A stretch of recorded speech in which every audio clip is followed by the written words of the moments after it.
News కి స్వాగతం. మానవ సేవ మాధవ సేవ అని సిద్దిపేట నేటి భారతం సిద్దిపేట పొన్నాల క్రాస్ రోడ్డు వద్ద ఉన్న నిర్జీవంగా పడి ఉన్న ఒక కాలికి గాయమైన అనాథ మహిళను సామాజిక కార్యకర్త వాసవి గుర్తించి ఆ మహిళ పరిస్థితికి చెల్లించి ప్రభుత్వ హాస్పిటల్ కి తీసుకువెళ్లి ట్రీట్మెంట్ చేయించి ఆ మహిళ యొక్క వివరాలు అడగగా 15 రోజుల నుండి ఆ చెట్టు కిందనే ఉంది అని తెలిసింది. ఇక సఖీ సెంటర్ వాళ్ళకి ఇన్ఫర్మేషన్ ఇచ్చి ఆ మహిళను సఖీలో పెట్టడం జరిగింది. ఇక పలువురు వాసవిని అభినందించారు.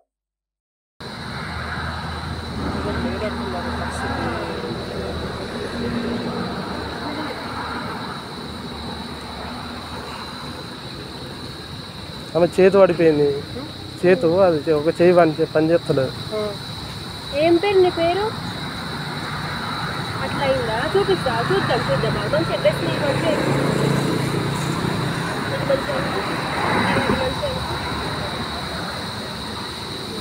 ఏం పేరు నీ పేరు? పేరు గుర్తులేదా? మాటలు వస్తాయా?